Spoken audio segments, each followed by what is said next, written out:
A paz, amados irmãos, é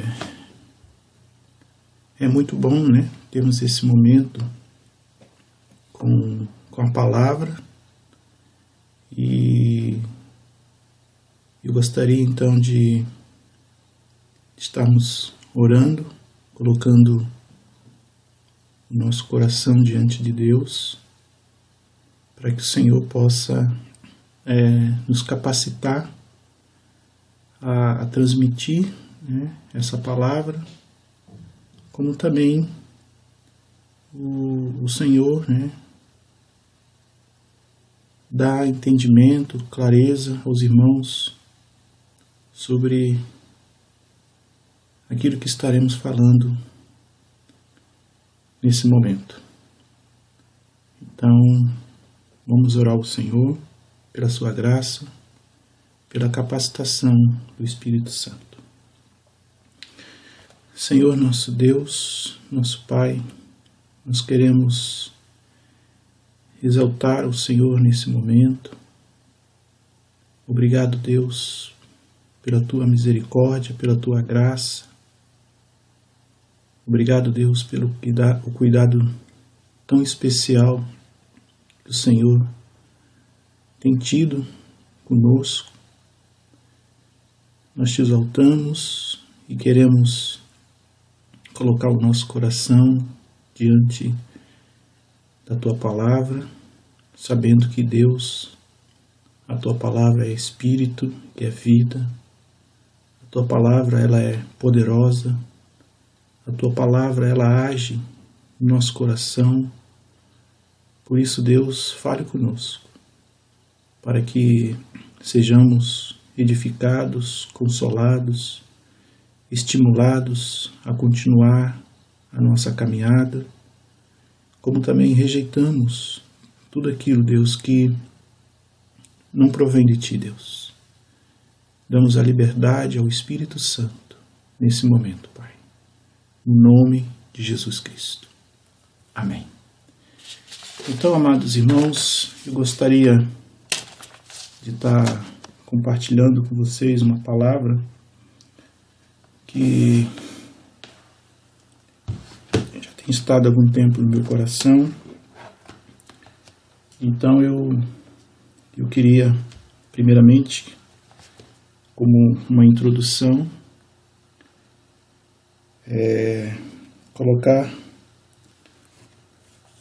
o que está escrito ali no Evangelho de Lucas, no capítulo 18, vamos estar lendo do versículo 1 até o versículo 8, onde Jesus conta uma parábola,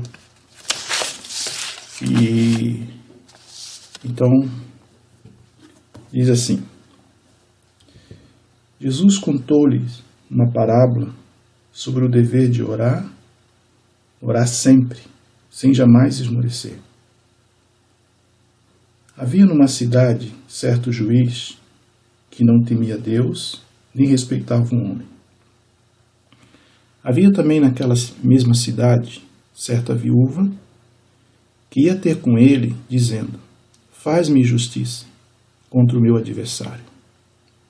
Por algum tempo não quis atendê-la, mas depois disse consigo: ainda que não temo a Deus, nem respeito os homens, todavia, como esta viúva me molesta, hei de fazer-lhe justiça, para que enfim não volte e me importune muito. No versículo 6, disse o Senhor: ouvi o que diz o injusto juiz. Não fará Deus justiça aos seus escolhidos, que clamam a Ele de dia e de noite, ainda que os faça esperar? Digo-vos que depressa lhe fará justiça. Quando, porém, vier o Filho do Homem, achará fé na terra? Então, amados, essa parábola, ela conta essa experiência desta viúva,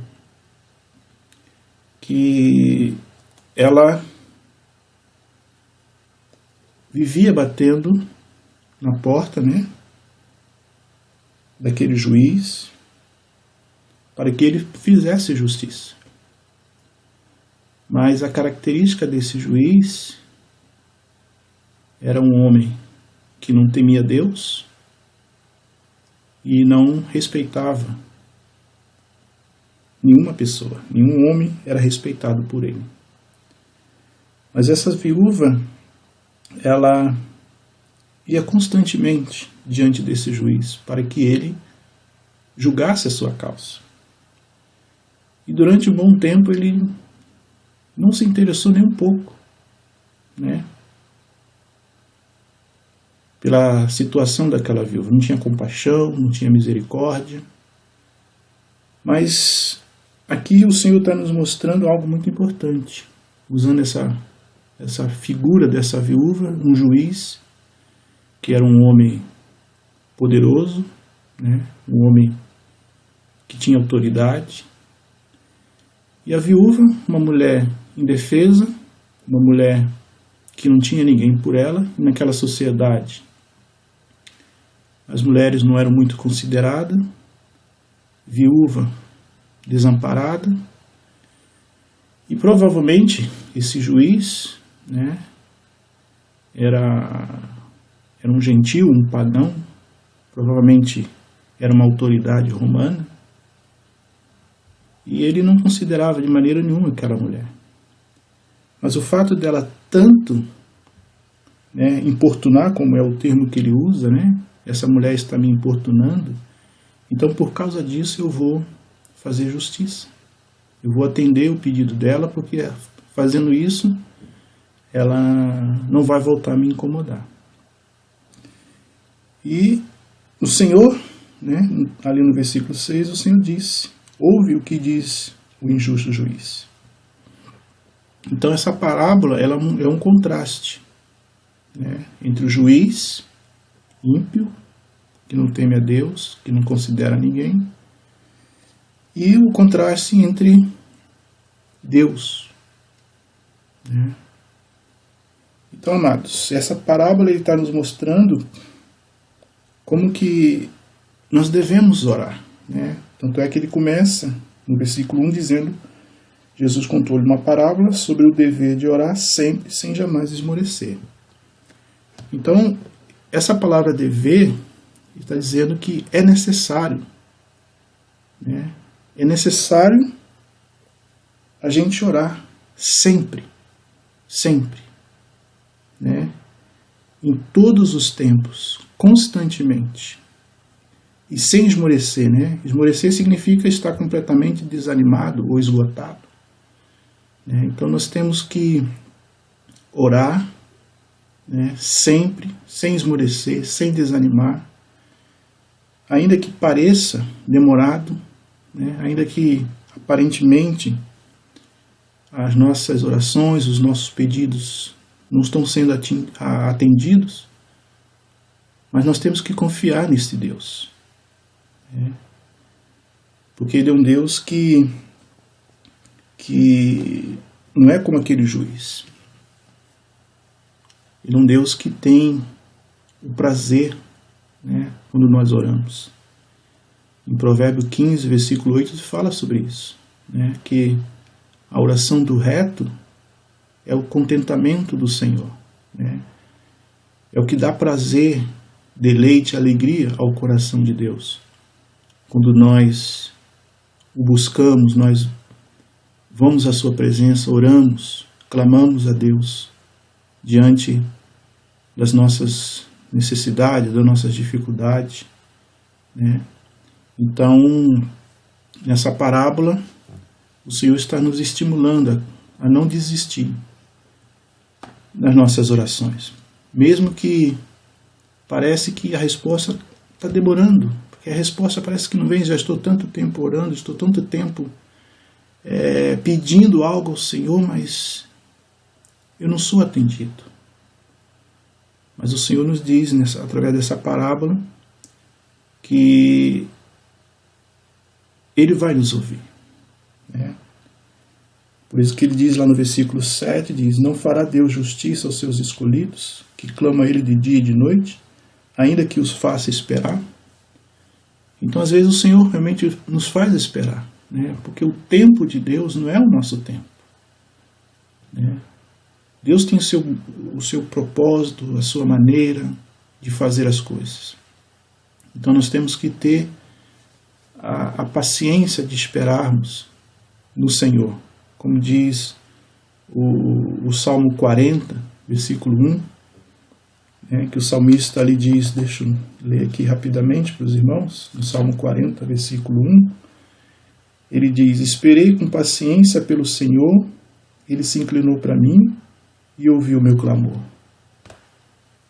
Então nós sabemos que nesse período de oração é um período que nós precisamos ter muita paciência, esperar no Senhor, né? E quando nós falamos de paciência, nós estamos falando a capacidade, né, de continuar a suportar dificuldades sobre diferentes circunstâncias, firmeza, não ceder. Então, a oração, né, que nós fazemos diante de Deus, ela exige, espera de nós, muitas vezes, que tenhamos paciência de esperar no Senhor, de confiar que Deus, Ele é o justo juiz. Ele é o juiz de toda a terra. E Ele vai fazer justiça.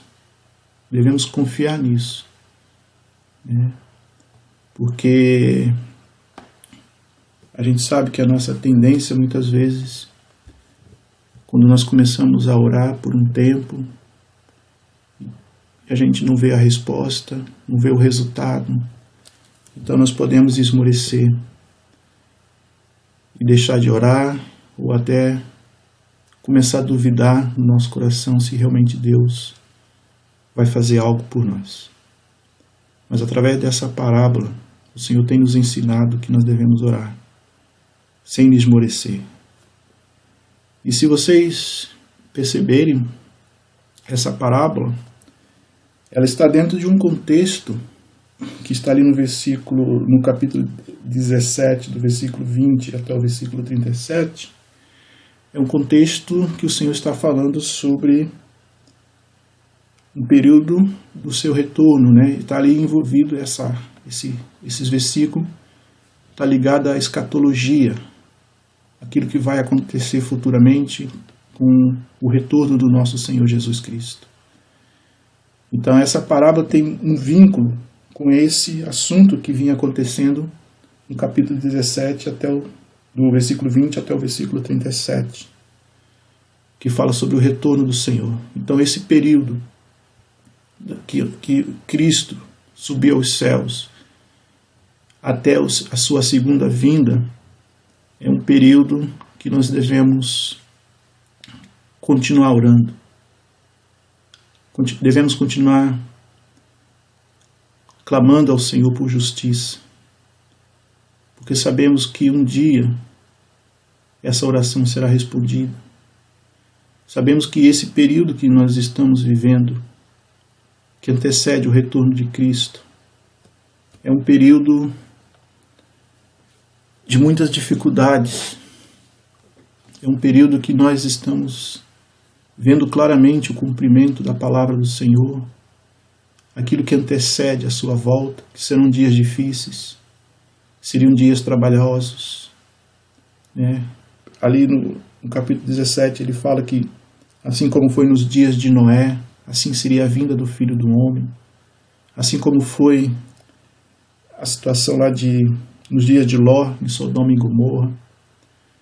Então nós sabemos que os dias que antecedem a volta de Cristo, para nós como igreja, nós temos que estar nos preparando cada dia mais. E essa preparação é indispensável para nós, a oração. Não podemos ficar desanimados, frustrados, porque às vezes alguma coisa que temos orado ao Senhor ainda não houve uma resposta. Aquela viúva teve a resposta diante de um juiz iníquo, um juiz que não tinha temor de Deus e nem respeitava ninguém. Mas quando nós estamos orando, nós estamos diante do nosso Deus, o justo juiz, aquele que tem prazer, alegria, quando nós oramos, quando nós nos colocamos diante dele. E nós devemos perseverar nessa oração. Então, amados, eu coloquei essa parábola, como uma introdução, para que possamos entender a importância, cada dia mais, de nós desenvolvermos essa vida de oração. Como é importante. Principalmente nesses dias que se aproximam, o grande e glorioso dia do Senhor. E meditando sobre isso, me veio o coração então de estar compartilhando com os irmãos sobre a oração que Jesus ensinou aos seus discípulos, a oração mais conhecida como a oração do Pai Nosso.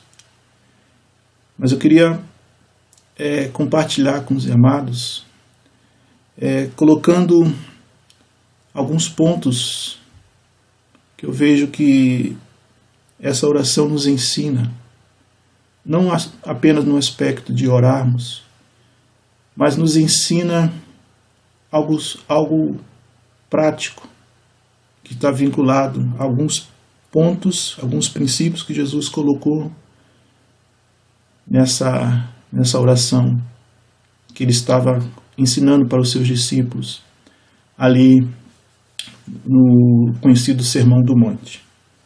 Então, por favor, amados, podemos abrir ali a nossa Bíblia, ali em Mateus capítulo 6, versículo 9. Então, essa oração, conhecida como a oração do Pai Nosso, ou a oração dominical, ela são basicamente 6 petições. Mas eu gostaria inicialmente, eu creio que vai ser só possível focalizarmos as 3 primeiras petições, que é relacionada a Deus, a glória do Senhor, com relação ao reino de Deus. Então, ele diz ali, versículo 9 do capítulo 6 de Mateus: portanto, vós orareis assim: Pai nosso, que estás nos céus, santificado seja o teu nome. Venha o teu reino, faça a tua vontade, assim na terra como no céu. Então eu gostaria de estar compartilhando primeiramente esses 3 pontos dessa oração, conhecida como essa oração do Pai Nosso. Era uma oração que eu creio que todos nós conhecemos. Eu fui criado,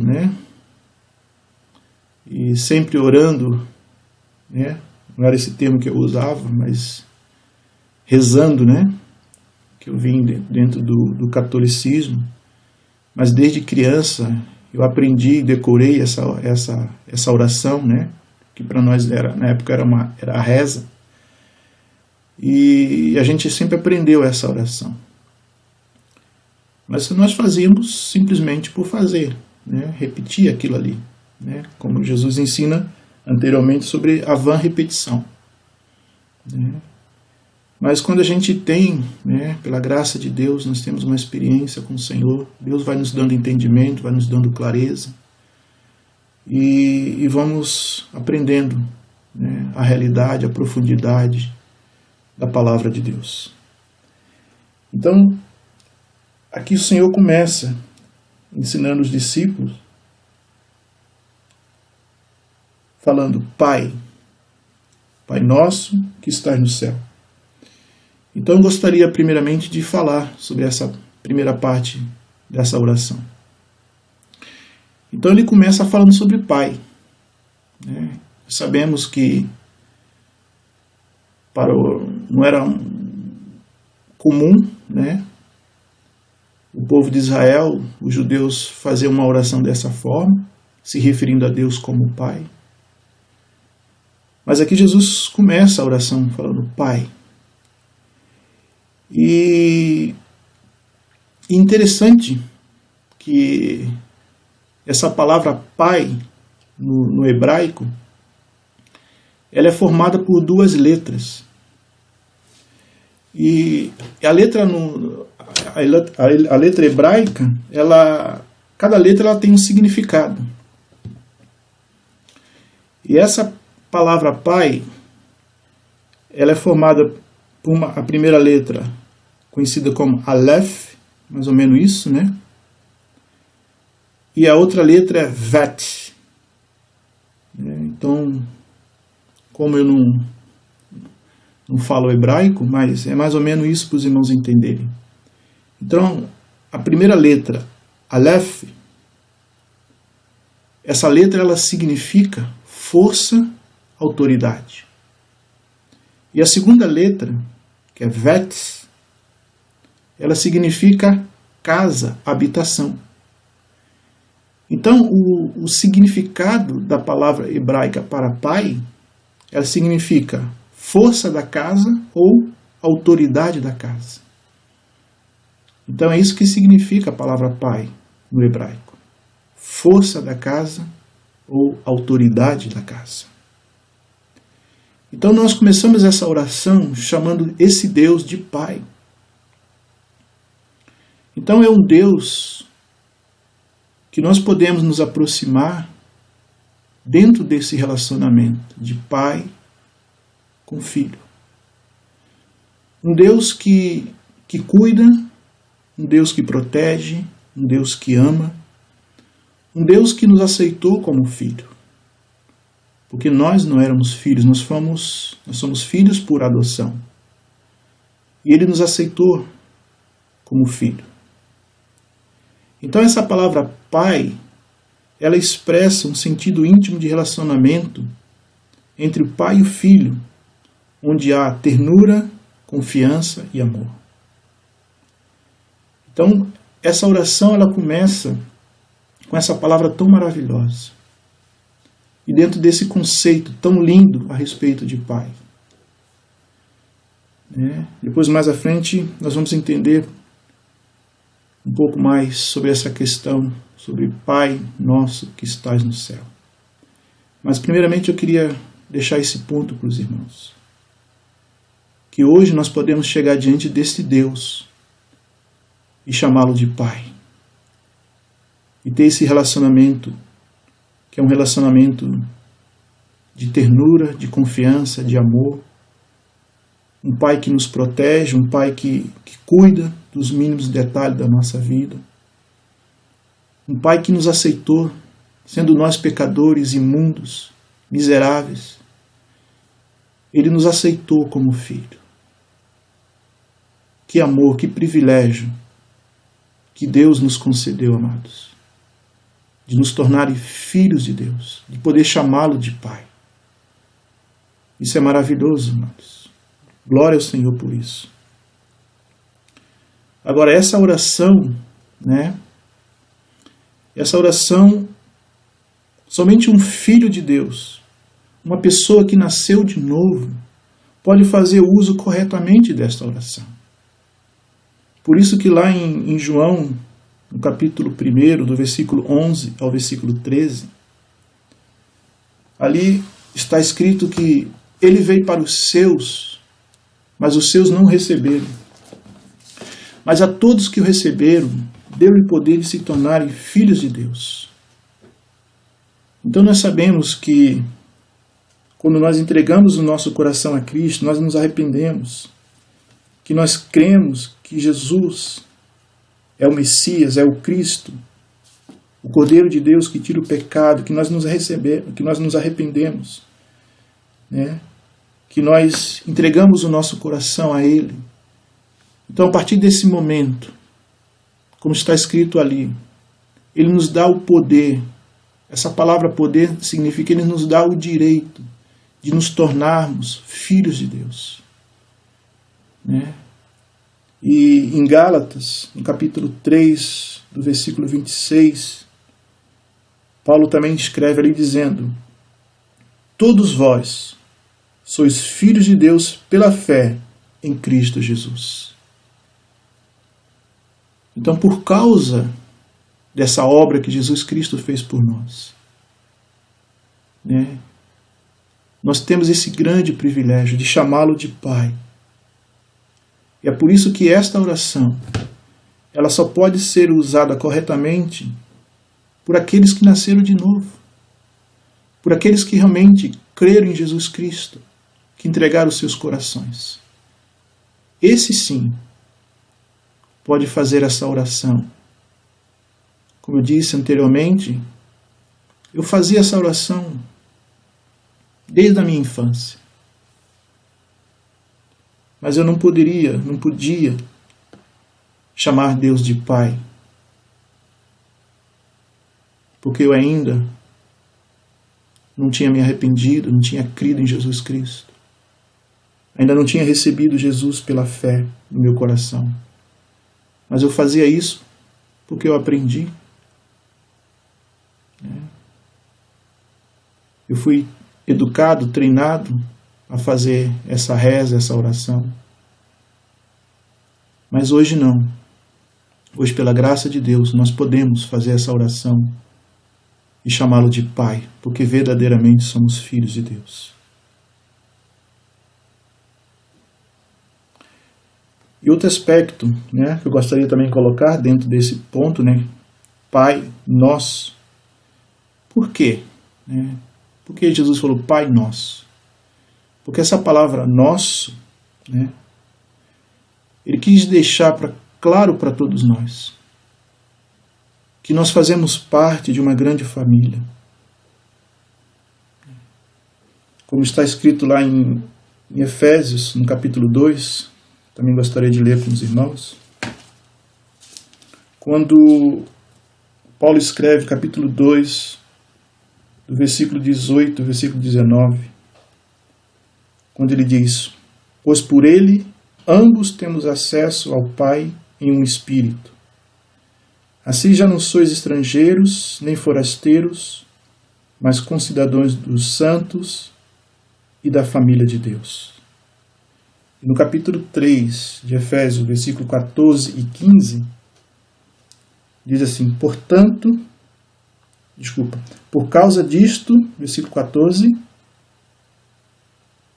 me ponho de joelhos perante o Pai de nosso Senhor Jesus Cristo, do qual toda a família, nos céus e na terra, toma o nome. Então, amados, quando Jesus falou isso, vós orareis assim, Pai Nosso. Então, isso para deixar claro para nós, que nós fazemos parte de uma grande família, que nós temos muitos irmãos em Cristo.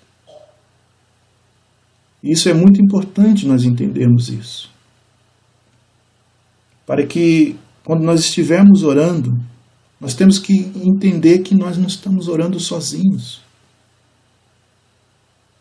Nós não estamos orando sozinhos. Mesmo que a gente entra no nosso quarto, como Jesus ensinou anteriormente, se você ler os versículos anteriores, quando Jesus diz, quando orade, entra no seu quarto, fecha a tua porta. Ainda que nós tenhamos este momento, que entramos no nosso quarto para orar, mas com certeza, queridos, você não está orando sozinho. Eu creio que naquele momento, outros irmãos, espalhados no mundo inteiro, estão orando, estão clamando a Deus juntamente conosco, porque nós fazemos parte de uma grande família. E principalmente nesses pontos que nós vamos ver agora, que são os pontos principais da oração que Jesus nos ensinou.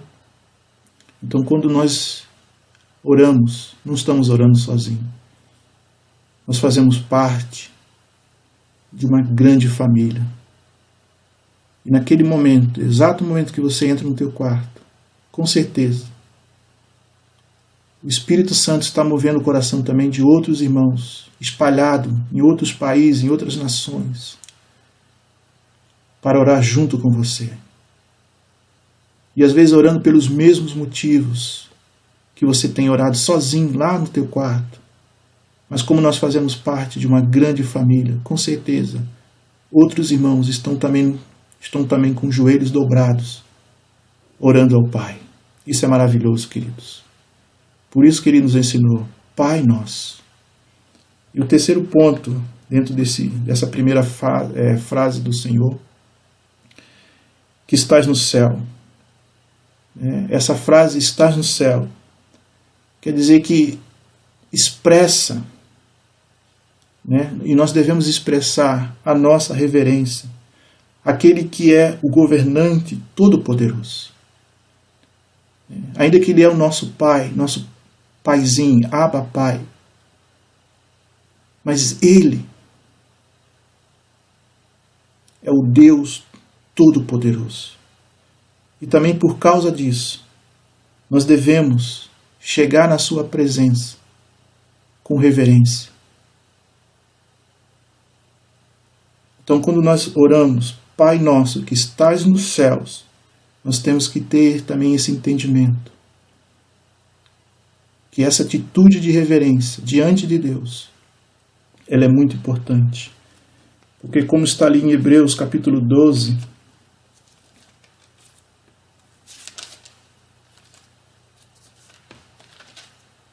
no versículo 28 e 29 diz assim: pelo que, tendo recebido um reino que não pode ser abalado, retenhamos a graça pela qual sirvamos a Deus agradavelmente, com reverência e santo temor, pois o nosso Deus é fogo consumidor.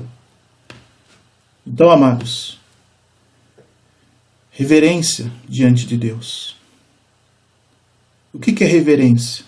Basicamente, a palavra reverência significa respeito. Respeito pelas coisas de Deus. Lá em Isaías, no capítulo 66, no versículo 1, o profeta diz assim: assim diz o Senhor, o céu é o meu trono, e a terra o estrado dos meus pés. Onde está a casa que me edificareis? Onde será o lugar do meu descanso? Então nós sabemos, o céu é o trono de Deus. Então quando nós oramos, nós estamos nos colocando diante do trono de Deus, sabendo que esse Deus é o nosso Pai, que temos acesso à sua presença por causa da misericórdia e da graça do Senhor para conosco. É um Pai que nos ama, que tem um cuidado todo especial para conosco, que deseja muito essa comunhão, esse relacionamento. Mas também nós temos que entender que este Deus, Ele está assentado no trono. E trono fala de realeza. Ele é a máxima autoridade, a autoridade suprema. Então nós precisamos ter esse coração também de reverência, esse coração de respeito pelas coisas de Deus. Nós não podemos chegar à presença de Deus de qualquer forma, de qualquer maneira, com qualquer atitude. Precisa ter respeito, precisa ter reverência diante de Deus. Amados, isso é tão sério que eu creio que os irmãos lembram daquela passagem lá do Antigo Testamento, que está lá em 2 Samuel, capítulo 6, versículo 7. Quando Davi resolveu levar a arca, e em vez de levar a arca conforme Deus havia estabelecido, ele quis levar a arca em carros de boi. E levando aquela arca, o carro de boi tropeçou, e a arca parecia que ia cair, e Uzá, segurou a arca, tocou com as suas mãos na arca. E ali então, em 2 Samuel 6, 7, o que acontece? Prontamente, Uzá morreu. E ali diz, por causa da sua irreverência. Então nós temos que ter muito cuidado quando nós nos aproximamos de Deus. quando nós vamos buscar o Senhor, quando nós estamos na presença do Senhor, precisa ter essa reverência. Lógico que Deus não... Hoje talvez Deus não faria isso, né? Mas isso não significa que podemos agir de qualquer maneira. Temos que ter reverência diante de Deus. Então, quando o Senhor fala, Pai nosso que estás nos céus, nós temos que ter esse entendimento. Que Ele está lá no céu, que é o seu trono. O trono fala de poder, de autoridade. É aquele que governa o mundo. E nós não podemos chegar de qualquer maneira na presença de Deus. Amém, amados? E outro aspecto que eu também queria colocar a respeito do que está nos céus. Porque todos nós tivemos ou temos pais, né? Pais que eu digo humano. E por mais que esses pais possam ter feito o melhor para nós como filhos, mas pode ter acontecido em algum momento eles terem falhado. Por mais que os nossos pais tentaram fazer o melhor, ou têm tentado fazer o melhor, mas eles não são perfeitos. Eles podem ter cometido erros conosco. E às vezes por causa disso, pode haver uma dificuldade no nosso coração nesse relacionamento com Deus como Pai. Porque talvez a figura de pai que nós temos não é muito positiva. Talvez até uma figura muito negativa que nós tivemos como pai. E quando nós falamos de Deus como Pai, pode haver uma dificuldade. Então, para isso que Jesus falou, Pai nosso que estás no céu. Então, esse Pai, que é Deus, o Pai Celestial, Ele é perfeito. Ele não falha. Nossos pais talvez tenham falhado em algum momento, mas Deus não falha. E é esse Pai que nós temos que olhar e confiar de todo o nosso coração. Amém, amados? E a outra frase, né, que Jesus ensinou, primeiro ele fala Pai nosso que estás no céu, e depois ele fala sobre santificado seja o teu nome.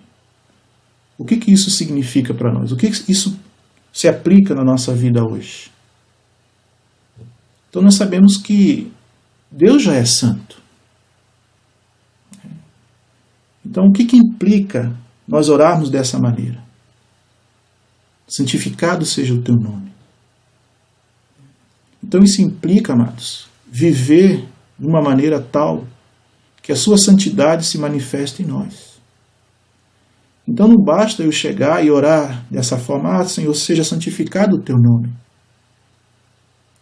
Mas além de orar nesse sentido, nessa direção, mas é importante, né, que eu possa viver de uma maneira tal que o seu nome seja honrado, que ele seja santificado através da minha vida. Então, como diz lá, vamos ler rapidamente lá em 1 Pedro, capítulo 1,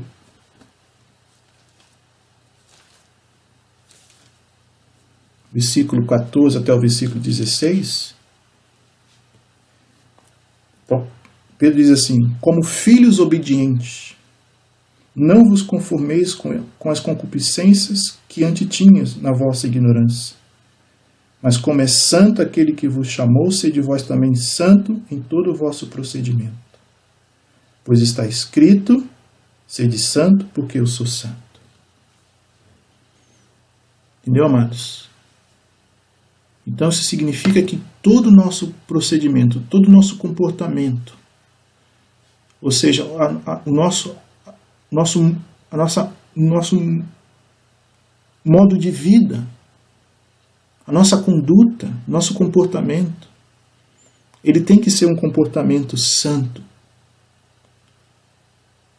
para que, através das nossas vidas, o nome do Senhor seja santificado. Em nossa família, no nosso trabalho, nos estudos, em tudo que nós formos fazer, nós temos que ter esse coração. Porque é através do nosso comportamento, é através da nossa maneira de ver, o nosso modo de vida, que o nome do Senhor será santificado. Por exemplo, para os irmãos entenderem como isso é importante, como isso é necessário. Em Romanos capítulo 2, versículo 23 e o versículo 24, Paulo escreve assim, aqui está se referindo aos judeus, né? Tu que te glorias na lei, desonra a Deus pela transgressão da lei. Então, o que é a transgressão da lei? É pecado. O que é pecado? É a transgressão da lei. Então, quando nós pecamos, quando nós temos um comportamento que não condiz com a palavra de Deus, o que vai acontecer? Aqui nesse versículo estava se aplicando aos judeus, mas isso hoje também se aplica a nós, como povo de Deus.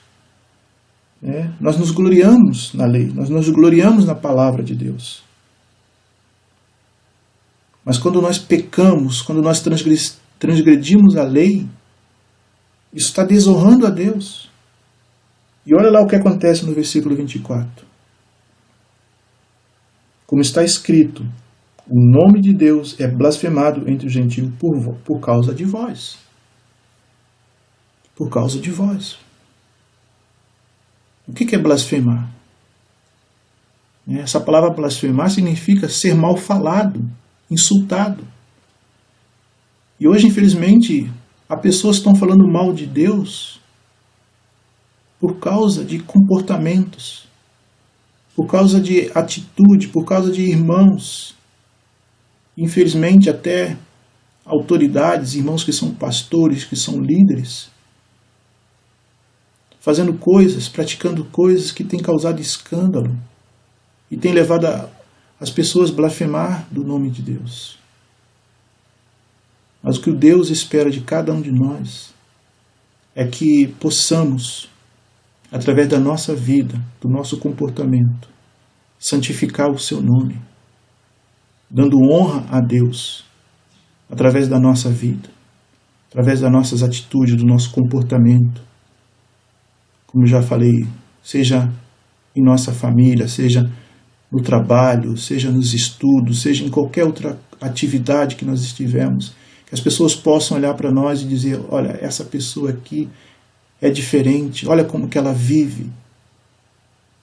Olha, essa aí sim, é um verdadeiro crente.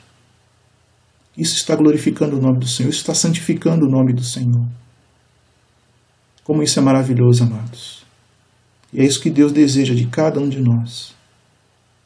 Então não é somente orar, usar essas frases em nossas orações, mas isso está realmente vinculados à nossa vida, ao nosso comportamento, às nossas atitudes, que o Senhor deseja de cada um de nós. E aí depois ele tem a outra frase, Venha o teu reino, Pai nosso que estás no céu, santificado seja o teu nome, venha o teu reino. Então, o que isso significa para nós? Primeira coisa, venha. Essa palavra venha, o que significa?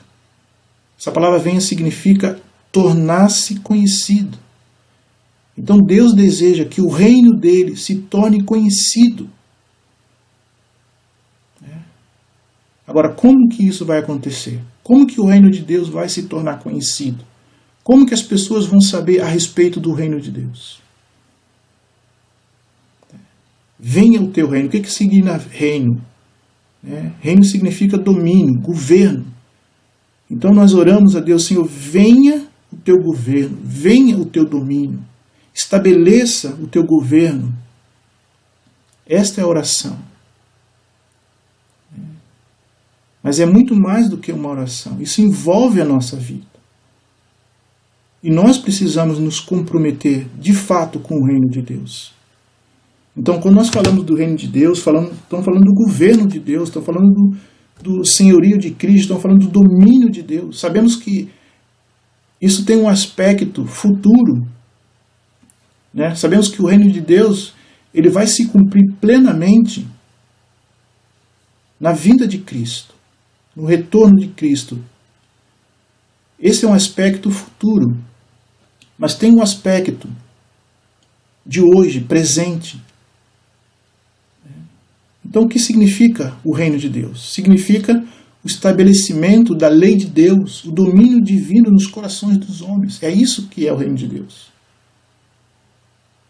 É quando as pessoas reconhecem Deus em seus corações. Quando Deus começa a governar o coração de um homem, quando Deus estabelece ali o seu governo, o seu domínio no coração de um homem, ali está sendo estabelecido o reino de Deus. Então o reino de Deus ele se manifesta onde Deus é adorado, aonde Deus é seguido, onde as pessoas reconhecem Ele e seguem esse Deus. Se coloca totalmente debaixo desse senhorio.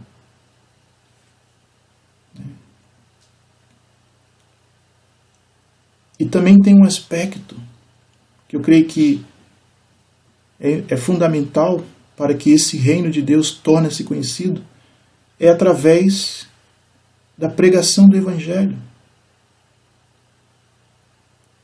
É através da pregação da salvação em Cristo Jesus.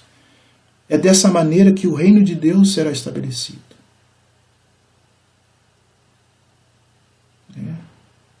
A palavra de Deus diz que nós fomos tirados do império das trevas e transportados para o reino do Filho do teu amor. Eu pergunto, amado, como isso aconteceu com você? Como que isso aconteceu comigo? Isso aconteceu através da pregação do Evangelho. Isso aconteceu porque um dia alguém chegou para você, chegou para mim e falou desse Jesus Cristo. Pregou o Evangelho para nós.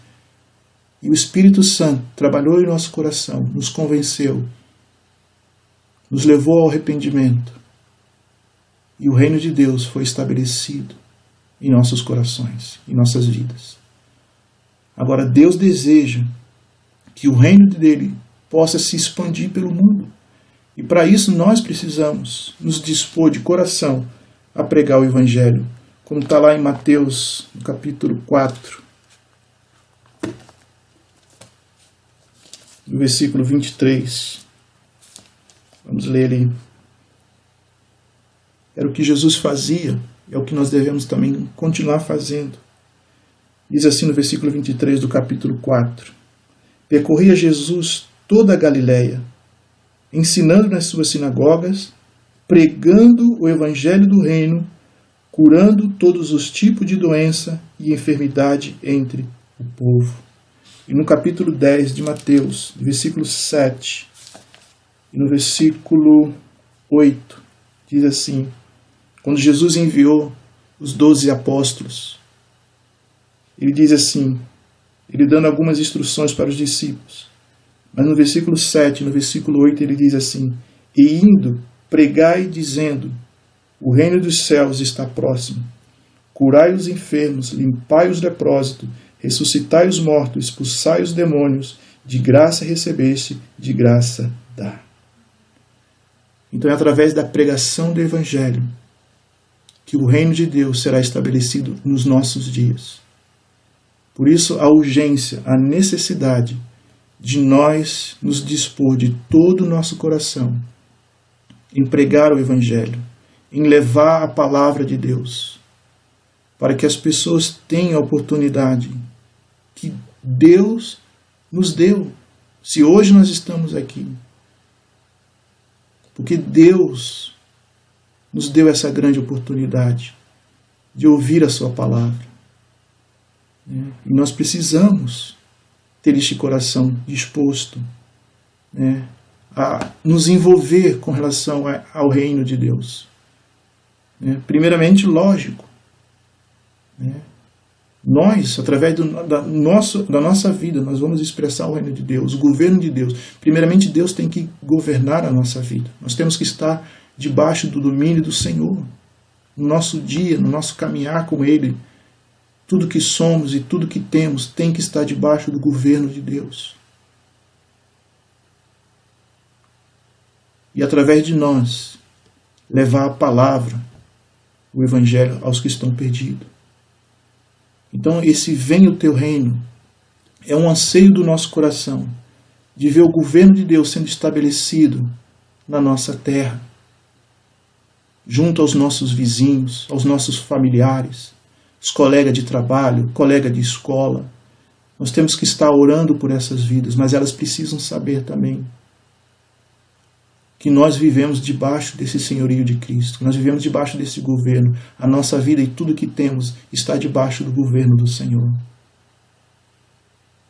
E lógico, eu creio que também faz parte desse processo do reino de Deus, da expansão do reino de Deus, é nós estarmos investindo, né? Quando eu digo investindo, eu falo no aspecto financeiro, ofertando para a obra missionária, ofertando para o investimento nas coisas do reino, e também se colocando à disposição do Senhor para ir, se colocando na disposição de Deus para ir, né? Ou até orarmos a Deus pela vida dos nossos filhos.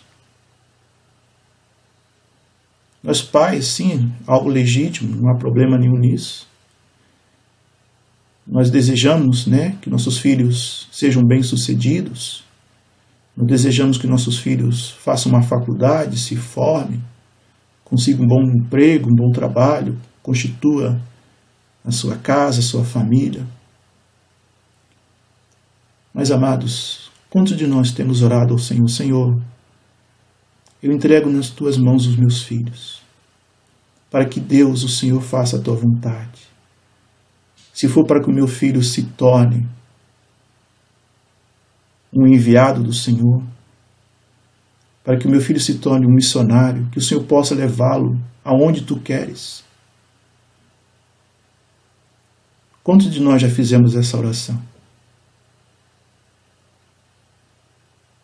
Enviar os nossos filhos para levar o reino de Deus aonde as pessoas precisam da salvação.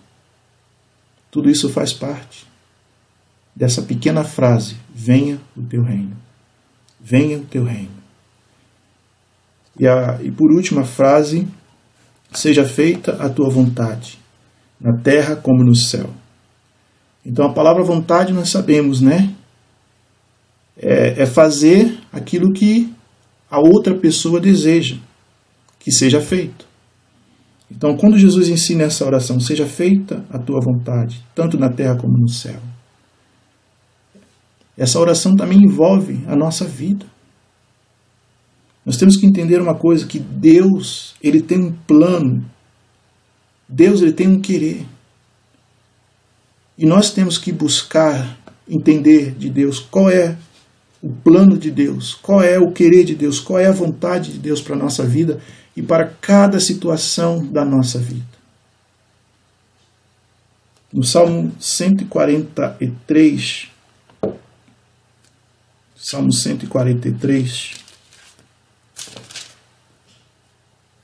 o versículo 1 e o versículo 10, a oração de Davi, ele diz assim: ó Senhor, ouve a minha oração, inclina os ouvidos ao meu clamor.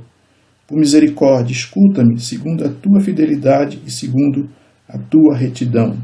E lá no versículo 10 ele diz: ensina-me a fazer a tua vontade, pois és o meu Deus. Guia-me o teu bom espírito por terra plana. Mas eu quero chamar o detalhe para o versículo 10. Ensina-me a fazer a tua vontade. Amados, essa tem que ser a nossa oração todos os dias. Nós temos que aprender cada dia fazer a vontade do Senhor. E com a ajuda do Espírito Santo, nós vamos aprendendo. Mas temos que desejar fazer a vontade de Deus. E nós sabemos que às vezes, ou geralmente, não é fácil fazer a vontade de Deus. Porque para fazer a vontade de Deus, muitas vezes, nós vamos ter que estar disposto a abrir mão dos nossos desejos, dos nossos planos. Nós temos que estar disposto a abrir mão dos nossos sonhos, dos nossos projetos. Porque às vezes o que Deus tem para nós, a vontade de Deus, é diferente daquela que nós queremos. E temos que estar disposto a fazer isto. Isso me faz lembrar a experiência de Jesus lá no Getsêmani, no capítulo 26 de Mateus, no versículo 36 até o 34. Eu vou ler rapidamente para os irmãos, mas eu acho muito importante o coração do Senhor nesse momento. Momento de muita aflição, né? Momento muito crucial na vida do Senhor, muito difícil. Ele estava muito angustiado, né? Como diz que ele estava orando e suava sangue, né? Então ali no versículo 36, a partir do versículo 36 ele diz: Então Jesus foi com eles a um lugar chamado Getsêmani e disse aos seus discípulos: Assentai-vos aqui enquanto vou além orar. Levando consigo a Pedro e os 2 filhos de Zebedeu, começou a entristecer-se e angustiar-se muito. Então lhes disse: A minha alma está cheia de tristeza até a morte. Ficai aqui e velai comigo. Indo um pouco adiante, prostrou-se sobre o rosto, orando e dizendo: Presta atenção, amados. Olha a oração de Jesus. Meu Pai, se possível, passa de mim este cálice. Todavia, não seja como eu quero, mas como tu queres. Voltando para os seus discípulos, achou dormindo e perguntou a Pedro: Então, nem uma hora pudeste vigiar comigo? Vigiai e orai, para que não entreis em tentação. Na verdade, o espírito está pronto, mas a carne é fraca. Indo segunda vez, orou dizendo: Meu Pai, se este cálice não pode passar de mim, sem que eu beba, faça a tua vontade. E voltando, achou outra vez dormindo, porque os seus olhos estavam pesados. Deixando de novo, foi orar pela terceira vez, dizendo a mesma palavra.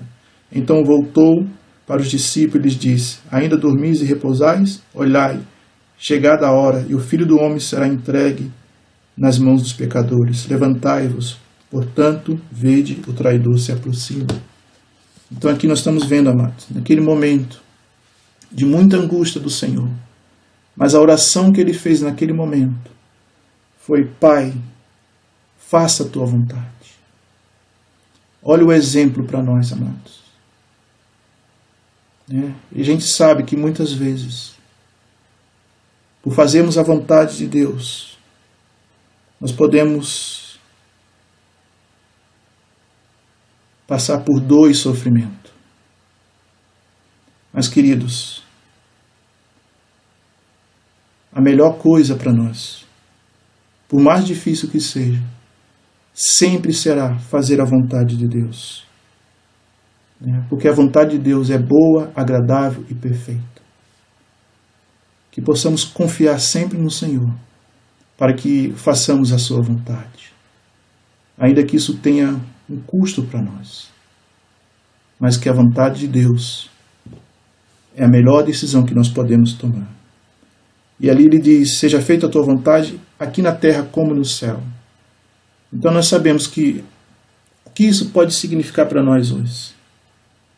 A vontade de Deus, ela precisa ser feita aqui na terra como ela é feita lá no céu.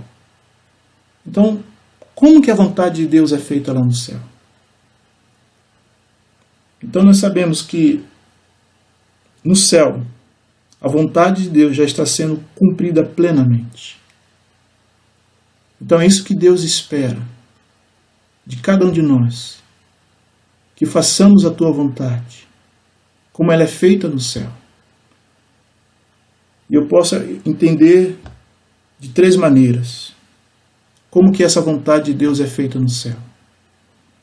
Espontaneamente, alegremente e incondicionalmente. E eu creio que isso, amados, tem que ser também a nossa experiência como povo de Deus. Fazer a vontade de Deus espontaneamente, alegremente e incondicionalmente. Não colocar nenhuma condição para fazer a vontade de Deus. E para nós encerrarmos Com relação a isso, queria ler para os irmãos 1 João, capítulo 2, do versículo 15 ao 17. João diz: não ameis o mundo, nem o que há no mundo. Se alguém ama o mundo, o amor do Pai não está nele. Pois tudo que há no mundo, a concupiscência da carne, a concupiscência dos olhos e a soberba da vida, não é do Pai, mas do mundo. Ora, o mundo passa e a sua concupiscência, mas aquele que faz a vontade de Deus permanece para sempre. Então, amados, aquele que faz a vontade de Deus permanece para sempre.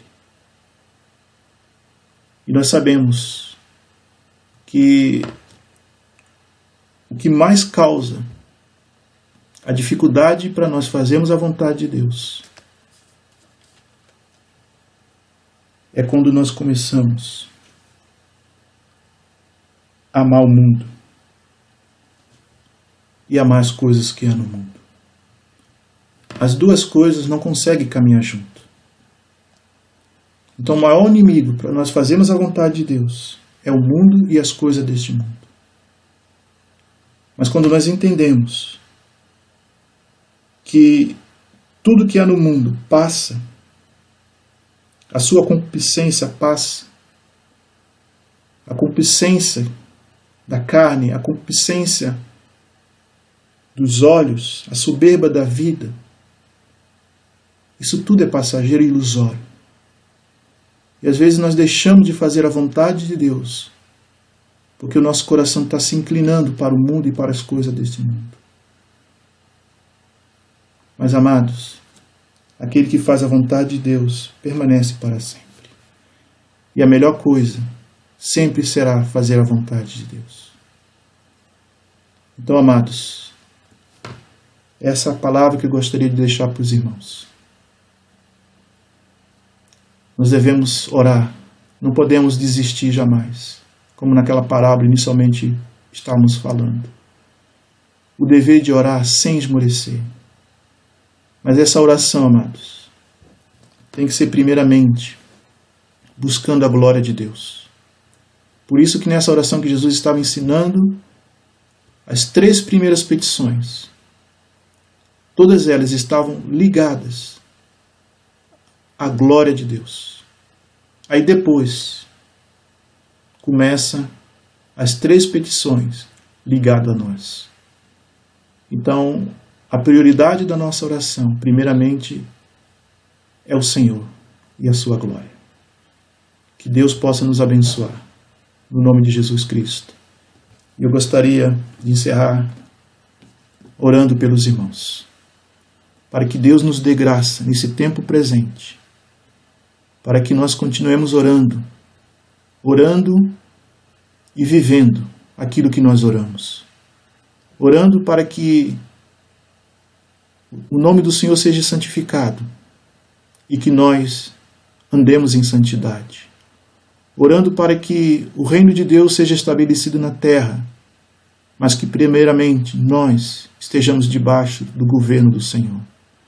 Orando para que a sua vontade seja feita, aqui na terra como no céu, mas que nós possamos fazer a vontade de Deus acima de qualquer coisa, para a glória do Senhor. Obrigado, Senhor nosso Deus, Deus de toda bondade e misericórdia. Nós somos muito gratos ao Senhor, porque o Senhor nos resgatou. O Senhor nos tirou daquela condição de pecado, de engano que nós vivíamos no mundo, fazendo a vontade da nossa carne e dos nossos pensamentos. Mas hoje nós somos um povo santo, um povo separado, um povo para viver para a tua glória. Por isso que o Senhor nos diz: vós sois o sal da terra, a luz deste mundo. Eu oro, Deus, para que esta luz que há em nós possa brilhar, aonde nós passarmos. E que verdadeiramente, Deus, essa oração, Deus, seja praticada por nós no nosso dia a dia. Muito obrigado, Deus. Que o Senhor seja honrado e glorificado para todos sempre. E que o Espírito Santo continue falando conosco, em nome de Jesus Cristo. Amém. Que Deus nos abençoe, amados. que Ele seja honrado e glorificado. E que o Senhor nos ajude, através da ação do Espírito Santo, a conseguirmos caminhar dentro desse propósito. No nome de Jesus Cristo. Amém. Saudações aos amados irmãos. Fique na paz do Senhor. Amém.